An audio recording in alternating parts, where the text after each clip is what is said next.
Students, आज हम लोग किशोरावस्था में सामाजिकरण इस टॉपिक का अध्ययन करेंगे। हमने देखा है कि सामाजिकरण जो है वो सामाजिक विकास का एक मुख्य बिंदु है।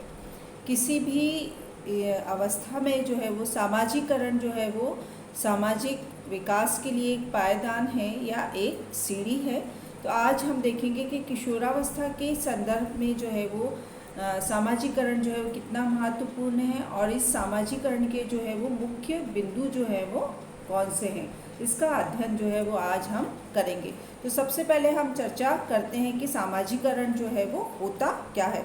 तो सामान्य तौर पर यदि हम बात करें तो सामाजिकरण की अवधारणा का संबंध जो है उन प्रक्रियाओं से है जिनके द्वारा व्यक्ति को सामाजिक सांस्कृतिक परिस्थितियों से परिचित करवाया जाता है।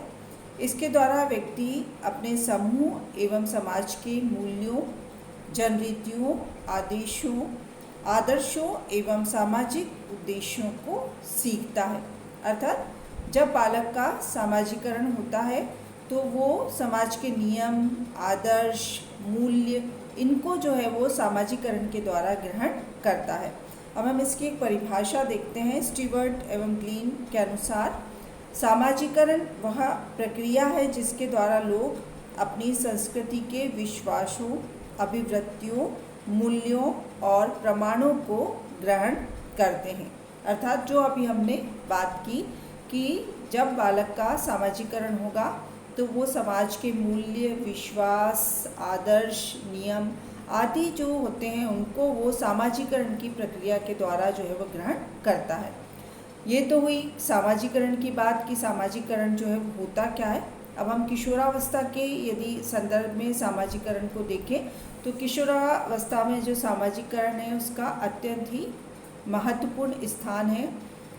ये जो अवस्था है इसमें इसका संपर्क ना केवल माता पिता या घर के सदस्यों से होता है बल्कि उसका जो दायरा है संपर्क का वो विस्तृत होता जाता है और वो सामाजिक मूल्य, दर्शन, अभिवृत्तियाँ, परंपराओं इनको समझने के साथ साथ जो विभिन्न लोग हैं उनकी भावनाओं को समझना भी जो है वो इस समय ज़रूरी होता है और इसके लिए जो है सामाजिकरण जो है वो अत्यंत आवश्यक है। अर्थात हम बात कर रहे हैं कि अब से पूर्व तक की अवस्था तक बालक जो है वो अपने परिवार के सदस्य उनके संपर्क में या ज़्यादा है तो विद्यालय उसके संपर्क में ज़्यादा रहता है, लेकिन जैसे ही वो किशोरावस्था में पहुंचता है तो उसका ये जो सामाजिक दायरा है वो विस्तृत होता जाता है और उस स्थिति में अब उसको विभिन्न लोगों की भावनाएं जो उनको समझना जो है वो अनिवार्य हो जाता है। जब तक वह इन मूल्यों, आदर्श, नीति, नियमों, परंपराओं को नहीं समझेगा तब तक उसके लिए सामाजिक समायोजन बिठाने में जो है वो परेशानियाँ आएंगी। जब किशोर समाज के साथ अपना तालमेल बिठा लेता है और उनकी आशाओं, प्रत्याशाओं को समझने लगता है, उसी के अनुसार व्यवहार करने लग जाता है, तब समझा जाता है कि किशोर में सामाजिक परिपक्वता जो है वो आ गई है। अर्थात कि जब बालक जो है वो समाज के मापदंडों, उसके मूल्य के अनुसार और उसकी जो आशा है, प्रत्याशा है, उनके अनुसार जब व्यवहार करता है तो हम समझते हैं कि किशोर में जो है वो सोशल मैच्योरिटी या सामाजिक परिपक्वता जो है वो आ चुकी है। ये तो हमने देखा कि सामाजिकरण क्या होता है और किशोरावस्था में सामाजिकरण के संदर्भ में हम इसे किस रूप में इसको देखते हैं। अब हम चर्चा करेंगे कि किशोरावस्था में जो सामाजिकरण के मुख्य बिंदु हैं वो कौन कौन से हैं, इसकी हम चर्चा करेंगे। तो इसमें सबसे पहले हम देखते हैं सामूहिकरण या इसे कहा जाता है सोशल जो है वो ग्रुपिंग।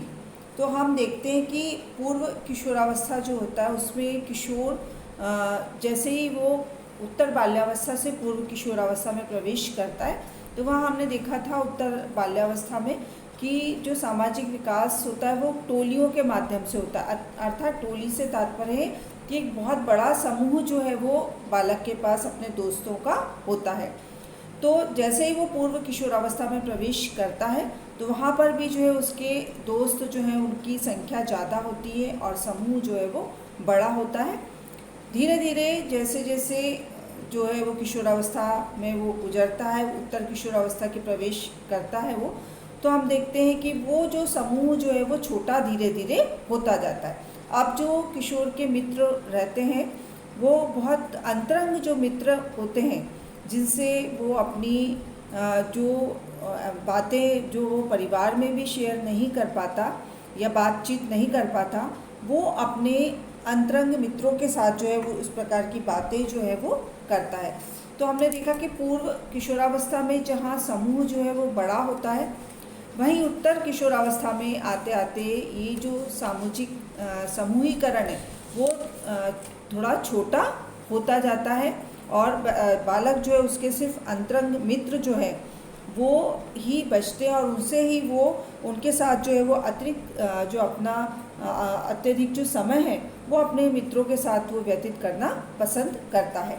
अब हम बात करते हैं दूसरा जो सामाजिकरण का मुख्य बिंदु है, सामाजिक स्वीकृति।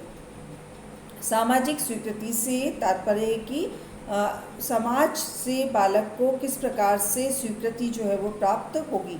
तो सामाजिकरण के लिए यह जरूरी है कि बालक को सामाजिक स्वीकृति मिले, क्योंकि किसी भी बालक की सामाजिक स्वीकृति तभी मिलेगी जब बालक योग्य होगा, प्रशंसनीय कार्य करेगा और उसमें नेतृत्व का गुण होगा।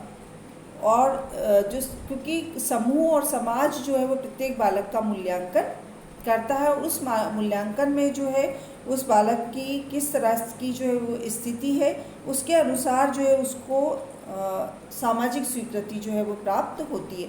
हमने ये भी हम देखते हैं कि जिस बालक को जितनी जल्दी सामाजिक स्वीकृति प्राप्त होती है उतना ही अच्छा जो है उसका सामाजिकरण होता है, उस बालक की तुलना में जिसे सामाजिक स्वीकृति जो है कम प्राप्त होती है या देर से प्राप्त होती है। तीसरा जो सामाजिकरण का मुख्य बिंदु है वो है नेतृत्व का गुण। अब ऐसा देखा गया है कि जो बालक में जितना ज़्यादा वो आकर्षक व्यक्तित्व का होगा, उसका वार्तालाप का तरीका जो है वो अच्छा होगा, उसमें उतना ही अच्छा जो है वो नेतृत्व का गुण विकसित होता है और समूह के जो लोग हैं वो भी उसे धीरे धीरे पसंद करने लगते हैं। तो उससे उसका नेतृत्व का गुण जो है वो और भी ज़्यादा निखर जाता है या हम कहें कि और ज़्यादा वो स्ट्रॉन्ग हो जाता है। तो ये भी सामाजिकरण में जो है वो महत्वपूर्ण है कि बालक जो है उसमें किस प्रकार से उसको उसमें नेतृत्व की क्वालिटी है उसके अनुसार जो है उसका सामाजिकरण जो है उस पर निर्भर करता है। इसके बाद हम देखते हैं कि व्यक्तिगत सौंदर्य के प्रति जागरूकता।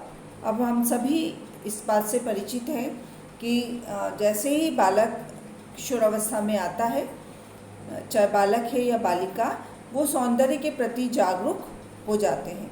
तो ये भी वो इसका एक मापदंड मानते हैं सामाजिकरण का कि यदि वो अच्छे दिखेंगे, अच्छे वेशभूषा धारण करेंगे तो उनका जो है वो लोगों के प्रति जो है वो आकर्षण का केंद्र रहेंगे और उसको वो एक अपना आत्मविश्वास का जो है वो जरिया मान लेते हैं।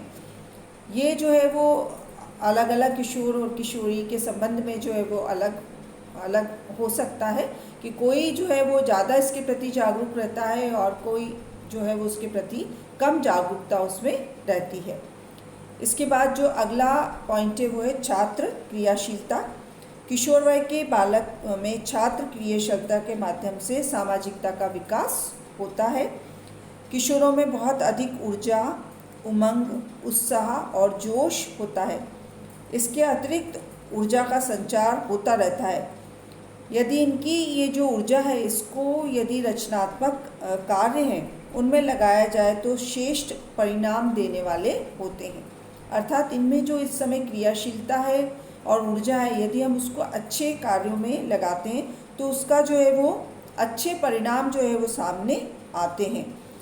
यदि ये जो ऊर्जा है इसको यदि सकारात्मक कार्यों में नहीं लगाई जाएगी उस समय की जो छात्र क्रियाशीलता है उसको, तो हमने देखा है कि जो हम आए दिन देखते हैं कि विद्यालय महाविद्यालयों में जो छात्र हड़ताल है ना, सड़क जाम करना, चक्का जाम करना, ये जो बातें हैं ये छात्र क्रियाशीलता को ही प्रदर्शित करती हैं। यदि हम इसको सही डायरेक्शन में इस क्रियाशीलता को प्रयोग करते हैं तो रचनात्मक परिणाम सामने आते हैं, और यदि सही डायरेक्शन में इनका प्रयोग नहीं हो पाता इस क्रियाशीलता का, तो हमें नकारात्मक परिणाम भी जो है वो इस अवस्था में देखने पड़ते हैं। इसके बाद हम देखेंगे कि भविष्य के प्रति चिंता, सामाजिकरण के जो एक मुख्य बिंदु है। भविष्य के प्रति चिंता जो है वो सामाजिकरण को इस प्रकार से प्रभावित करती है कि इस अवस्था तक आते आते बालक जो है उसमें सामाजिक परिपक्वता आ जाती है और वो अपने भविष्य को लेकर चिंतित भी हो जाता है। तो ये चिंता का परिणाम होता है कि वो समाज के अनुरूप व्यवहार करने की कोशिश करता है या एक अच्छा जो व्यवहार अपना प्रदर्शित करने की कोशिश करता है, और इस चिंता के कारण ही उसे अब अपने कैरियर की चिंता होती है, अपने विषय का चयन करना है उसकी चिंता होती है। इसके कारण जो दूसरी नकारात्मक गतिविधियां हैं उनसे जो है वो बालक दूर हो जाता है और सामाजिकरण की ओर जो है वो एक कदम और आगे बढ़ा देता है। फिर नेक्स्ट जो पॉइंट है इसमें शारीरिक परिवर्तनों की सजगता। अब हमने देखा है कि किशोर वय के जो बालक बालिका हैं अपने शरीर में हो रहे तीव्र परिवर्तनों के कारण जो है वो तनावग्रस्त हो जाते हैं, जिसके कारण उनका जो सामाजिक समायोजन है वो गड़बड़ा जाता है। ये भी स्पष्ट है कि बालक और बालिका जो है अपने जब परिवर्तनों के प्रति बहुत सजग रहते हैं, तो यदि ऐसी स्थिति में जो बालक बालिका जो है वो आकर्षक व्यक्तित्व के इस समय दिखते हैं, वो तो बहुत जल्दी से उनका सामाजिकरण हो जाता है। और ऐसे बालक बालिका जो अपने आप को बहुत अच्छा नहीं पाते, तो उनमें ये जो स्थिति है वो उनके सामाजिकरण को प्रभावित करती है। वो लोगों से उन्हें लगता है कि उनका रूप रंग जो है वो अच्छा नहीं लग रहा है, तो वो उसमें उनके आत्मविश्वास को कम कर देता है, और कई बार ऐसी स्थिति में वो लोगों से मिलना जुलना जो है वो बंद कर देते हैं या लोगों से बातचीत करना जो है वो कम कर देते हैं। ये जो स्थिति है फिर उनके सामाजिकरण को प्रभावित करने लगती है। उन्हें ऐसा लगता है कि हम लोग हमारा जो है वो हंसी मजाक उड़ाते हैं, हम आकर्षक नहीं है या सुंदर नहीं है तो हमारा जो है वो मजाक उड़ाया जाएगा। तो समूह में अपने मित्रों से भी या मित्रों का जो समूह है उसके बीच में भी वो जाना जो है वो कम पसंद करने लगते हैं। तो इस प्रकार जो शारीरिक परिवर्तन जो है वो किस प्रकार से हो रहे हैं और बालक उनको किस रूप में ले रहा है, वो उसके सामाजिकरण की प्रक्रिया को प्रभावित करता है। तो हमने इस प्रकार देखा कि ये सामाजिकरण की प्रक्रिया को प्रभावित करने वाले कुछ बिंदु हैं जो ये स्पष्टता बताते हैं कि बालक का सामाजिकरण जो है वो किस प्रकार से हो सकता है और सामाजिकरण की इस प्रक्रिया के माध्यम से उसमें किस प्रकार से सामाजिक परिपक्वता आ सकती है, उसका सामाजिक विकास जो है वो किस प्रकार का होगा। जीवन की जो प्रत्येक अवस्था है उसमें आत्मसंतुष्टि, आत्मसम्मान और सामाजिक पहचान के लिए सफल समायोजन की जो है वो आवश्यकता होती है। जो किशोर एवं किशोरी अच्छा समायोजन करते हैं वह सामाजिक सम्मान, आर्थिक लाभ की दृष्टि से कुसमायोजित व्यक्ति की अपेक्षा जो है वो अधिक सफल होते हैं। अर्थात जो बालक का व्यक्तित्व जो है वो जितनी जल्दी समायोजित करने वाला होगा उतना ही अच्छा जो है वो जीवन में सफल होने की जो उसकी प्रवृत्ति होगी वो अधिक होगी। और ऐसे बालक बालिका जिनका समायोजन जो है वो किसी भी कारण से देर से होता है, सामाजिकरण की प्रक्रिया जो है उतनी अच्छी नहीं हो पाती है, तो उनके राह में जो है फिर रुकावट उत्पन्न होने लगती है या उसके द्वारा जो है वो अन्य विकास भी जो है वो प्रभावित होने लगते हैं। तो स्टूडेंट्स, आज के इस लेक्चर में हमने देखा कि सामाजिकरण जो है वो किशोरावस्था में कितना अनिवार्य है और उस सामाजिकरण की प्रक्रिया के लिए जो है वो मुख्य बिंदु कौन कौन से हैं। ये जो सामाजिक विकास है, ये जैसे अन्य विकास जो है वो किशोरावस्था में आवश्यक हैं, उसी प्रकार से सामाजिक विकास भी जो है वो अपने आप में एक महत्वपूर्ण विकास जो है वो इस अवस्था का माना गया है। इसके साथ ही हमारा ये लेक्चर समाप्त होता है। धन्यवाद।